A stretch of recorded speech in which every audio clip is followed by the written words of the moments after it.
Muri ubu buzima hari ibintu twese twahawe, buri muntu wese afise kandi ata n'umwe avuyemwo. Gusa ikiza kudutandukanya ni ukuntu buri muntu wese aza gukoresha ibi bintu twese twahawe. Ibi rero nivyo tugiye kuganira ko kuri uyu mwanya, kugira ngo turabe eske niki gituma bamwe baba intwari abandi bakaba ibigwari, niki gituma bamwe baba abakire abandi bakaba abakene, niki gituma bamwe baba abacabwenge abandi bakaba abo novuga yuko ivyo bakora umenga ntibimenyekana neza. Jewe rero banyita L6 icyo usabwa ndaba neza ko amaze gukanda subscribe. Ni ukuvuga buri muntu wese hano ku isi, reka dufatire kuri vyinshi, ariko muri ibi vyinshi turuze gukuramwo kimwe novuga tuza guhagararako cyane. Buri muntu wese hano ku isi nta numwe adafise impemu zo guhema mu gihe ari muzima, eka amaguru, amaboko, estoma n'ibindi. Muri make ibigize umubiri buri muntu wese arabifise: ururimi, ubwonko, amaso.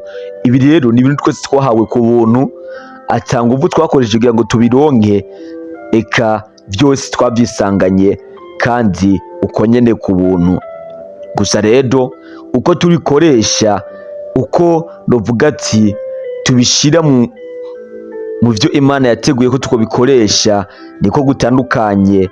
Cyane cyane ingene dukoresha ibi bintu twahawe nivyo bituma umwe wese agira izina rigerekwa hejuru yuko yitwa. Nico gituma usanga bavuga ngo Salomo umwe yaraciye ubwenge, bakavuga bati Dawidi umwe yari yahawe umugisha n'ibindi nk'ivyo. Ni ukuvuga ngo rero wewe nanje mugenzi wawe n'abandi bose twarahawe ubwonko, twarahawe icyo nokwita umutima, impwemu, eka n'ibindi. Reka tuvugane ku bwonko rero. Ubwonko ni inyama cyangwa se n'agace kari mu bwonko, kari mu mutwe novuga ati kaba gakontorora buri kintu cyose, ariko nako katikorana, gakorana n'ibindi bihimba by'umubiri. Ubwonko rero nico kintu gihambaye mu buzima bw'umuntu, cyane cyane ko buri kintu cyose umuntu akora kimanza guca mu bwonko. Niyo mpamvu duhisemo kugira ngo tumanze tuganire ku bwonko. Ubu bwonko rero wumva mvuga nta muntu umwe atabufise, bitandukanye n'ubwenge, kuko ubwenge ni ibintu umuntu akora akoresheje ubwonko, bigatuma bamwita ko aciye ubwenge. Nayo ubwonko bwobwo twese turabufise, kandi nivyo bintu umuntu wese akora kugira ngo yitwe umucabwenge cyangwa bamwite ko afise ubwenge, novuga ati nawe abikora nk'uko nawe wobishobora, kiretse ko wowe utabishaka. Sinzi ko uri kuranyumva neza. Reka nguhe akarorero. Erega bihera umuntu akivuka, uzosanga umwana ariko arakura, umwe ahangayikishijwe nuko nazomara amashuri. Uyu mwana pe arahangayitse, ariyumvira none jewe nzomara amashuri gute, ko mbona guma ntsindwa, ko mbona ibintu bigwa biba nabi, ni gute nzomara amashuri vraiment? Bizogenda gute ko muhira dukenye? Ni gute nzogera ku ntego zanje? Nzuca hehe? Nokora iki? Ugasanga uyu mwana ni iki kintu yamana mu mutwe, afise ico nokwita ubwoba, afise uburondezi, ariko aragerageza arondera ahantu yoca kugira ngo azagere ku byo yipfuza, cyane cyane mu gihe ariko abundi intambamyi zibaye nyinshi. Uyu mwana pe abahangayitse. Turaja ku rundi ruhande rw'umwana, ugasanga hariho mugenzi we nawe afise ubwoba, arahangayitse, ariko avuga ati none je ko kajya gakobwa ndagashaka gabashaho, kajya gakobwa nogashikira gute? Nokora iki kugira ngo kajya gakobwa kitwa kanje? Nihe noca? Nibiki nokora? Mu by'ukuri ugasanga uyu nawo arahangayitse. Uriko uravyumva? Aba bana babiri mu by'ukuri barahangayitse, umwe wese arahangayitse, aravuga ati none jewe iki kintu ndogishikako gute? mugabo mu by'ukuri ugasanga hariho umwe ahangayitse kugira ngo ashike ku kintu kizomugirira akamaro, hari n'uwundi ahangayitse kugira ngo ashike ku kintu kizomwononera ubuzima. Uranye bitandukaniro riri, kandi mu by'ukuri aba bose bari gukoresha ubwa bwonko nyine bahawe. Aba bose bari gukoresha bya bintu twese twahawe, ariko inzira bariko barabikoreshamwo nuvuga ati ni inzira zitandukanye nizo zitotuma uyu ariko agerageza uko nazo kwiga amashuri, na cyane cyane ko ubwonko icyo butumye kenshi buragerageza. Ubwonko iyo butumye gukora ikintu buragerageza, uyu ariko butuma kugira ngo bugerageze inzira zose azoshika ku ndoto ziwe, yiga amashuri ya mare, akora ibintu yifuza. Ubwonko nubwo rugamba babufise, ndetse n'uyu kandi ariko aragerageza kugira ngo ashike ku gakobwa kanaka yifuza, gerageza uburyo gashikira, nabwo ubwonko burabikora. Uyu rero naronka agakobwa bazomwita imaraye, ukuranyuma. Uyu nawe nashika ku ndoto ziwe yifuza yitwa incabwenge, nahabiva rero ugasanga ari umuntu akora ibintu bavuga ati uyu muntu vraiment Imana yaramuhezagiye, akaba n'uwundi akuri bavuga ati uyu none yasaze canke nibiki. Bivahe nandi biva nyine rero ndakubwira, biva ku kuntu umwe wese afata ingingo, kuva ku kuntu umuntu wese avuga ati je ngira nkora iki kintu. Icyo kintu gira ukore rero mu gihe ari ikintu novuga ati kitagira akamaro nk'aba bana, umwe afashe inzira undi agafata iriya, bose bakoresheje ubwonko, bose bafise ubwonko, ariko uburyo babukoresheje bize kubatandukanya cyane. Si abana gusa n'abakuze, abagabo, abagore naho urabisangayo.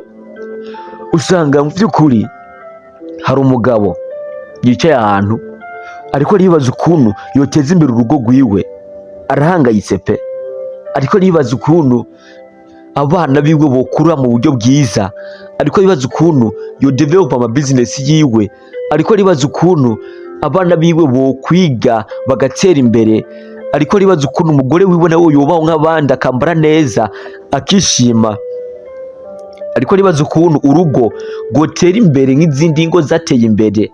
Uyu mugabo abahangayitse, uzomusanga hari yicurikiye pe, ariko ariyumvira, ubwonko buriko burameneka impande y'uyu. Ugasanga ari undi mugabo ahangayitse nawe nyene pe, ariko aragira ati none gabashaho ko naka yarongoye umugore mwiza, ujya mugore wiwe ndomuronka gute? Ujya mugore wiwe niki nokora kugira ngo ndamushikire, ko mbona umenga ni mwiza sha, nimba yamukuye hehe?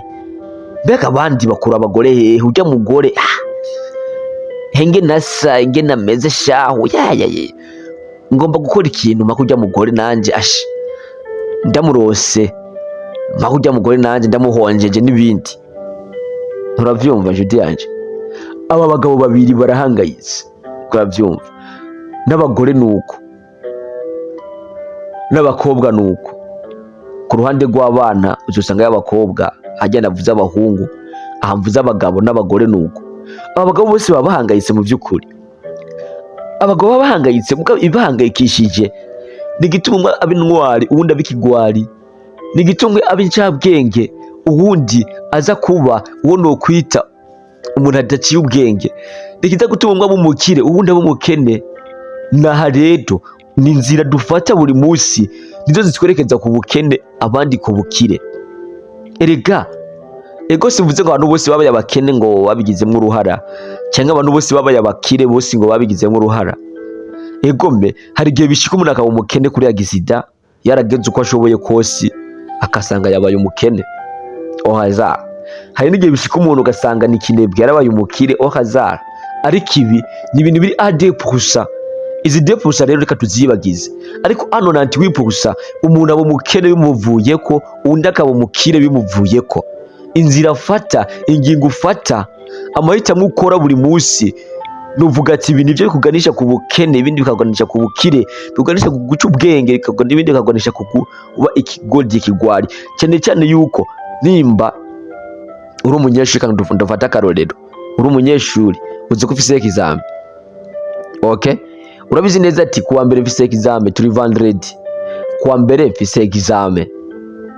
Ugiye mu kabare, ugiye mu bakobwa, ugiye kwinezereza, kuwa Mungu mwijoro saa 4 uvuye mu kabare naho nyene akaba ari bufatikaye kuwa mbere mfise examen.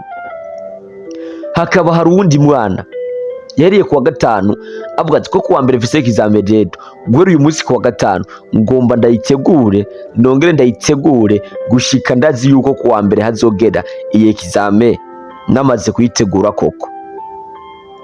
Please again unyumve neza, sivuze ngo biri tegeko uyahereye kwa gatanu ayitegura gushika kuwa mbere azoyitora canke ngo yayiteguye kuwa Mungu akwa mbere azoca yinanirwa. Oyaye, ariko ibi n'ubundi biri adipo kusahuza gusanga uyayiteguye kwa gatanu ananiwe examen wo kwa Mungu akaca yitora, biri ohazari adipo gusa zimwe nakwaye kutarabirako. Ariko ku buryo bwizewe ipusa nyinshi uzusanga uyahereye ayitegura birumvikana kuwa mbere aratakura, twavyita gutakura, arabitora pe akagerageza ugasanga yatoye examen yarusa amanota menshi umwe kuwa Mungu biranse. Urumva tukaje tuvuga rero ngo ujya mwana ngo araciye ubwenge, ngo ujya wowe ngo vyaranse. Bose baraciye ubwenge, bose barabufise ubwo bwenge uvuga, ahubwo ibikorwa ubwoba bukarisha ubu bwongo biratandukanye. Ni ukuvuga bameze ngaho ufata abantu babiri ukabaha isuka kabwira ati rero toriza isuka gende muzikoreshe. Okay, izi suka rero bahaye umwe agafata ya nsuka agira ati nakajya agabo kamaye isuka gashatse gushika kuki, agaca afata ya nsuka rero agaca ayinyegeza ahantu agaca powesha. Ubundi agafata ya nsuka umuhaye akaja kuyikoresha akarima akakoresha ibikorwa byose byo muteza imbere. Ni kuvuga ubwa mbere na mbere uyu abitse isuka ivyo yomufashije mu iterambere ntizoba ikibimufashije, kandi kiri na yansuka izogwa ingese n'ibintu bibiri kora vyumva. Hama umufashe yansuka akaja kuyikoresha, ivyo azoyikoresha ntibizomuteza imbere, kandi ikindi si ukumuteza imbere gusa, na yansuka izoguma ikarishe ku buryo izoguma ikora n'ibindi vyinshi. N'ubwongo nuko rero wowe ukoresha ubwongo nabi ubwa mbere na mbere ivyo bwo gufashije mu iterambere biba bihomvye, kandi na bwa bwongo buguma bwononekara. Wawe ni nawe ariko arabukoresha cyane abukoresha mu iterambere, ubwa mbere na mbere buzomuzanira iterambere kandi nabwo bugume bukariha kurushaho. Urumva ko ari ibintu bitandukanye cyane inshuti yanje. Rero hitamwo neza, raba inzira ufata, raba ico gukora, raba aho guca, raba ingingo ufata buri munsi mu bikorwa byawe, urabe neza ati eske ibi ndibinganisha ku guca ubwenge cyangwa ndibinganisha ku bikigodi, ndibinganisha ku bukire cyangwa ndibinganisha ku bukene, ndibinganisha ku bikorwa by'iterambere cyangwa ndibinganisha ku bikorwa bivuga ati nakamaro bifise, ndibinjana mu ngorane cyangwa ndibinjana aho no kwita mu bibazo. Buri munsi rero ibaze ibi bintu ndiko ndakora birakenewe, aha hantu ndi harakenewe, ibi ndimwo birakenewe. Please nuwasanga bidakenewe uzohita uvyihoza ubireke, cyane cyane ko ataco bizobigira bimare mu buzima bwawe. Ndabakunda cyane rero, banyita L6 Sinze. Reka ndagushimire we twabanye muri iyi video, hama we wamaze gukanda subscribe uri umuntu w'ingenzi cyane. Nawe utarayikora ituyikora nonaha kugira ngo duhure no mu bindi biganiro byinshi bitandukanye. Channel isanzwe iriko video nyinshi zitandukanye, kanda subscribe rero kugira ngo tubane no mu zindi video nyinshi zigiye gukurikira, kandi channel isanzwe iriko video nyinshi cyane hama rero ntugende utaziravye. Ndabakunda cyane.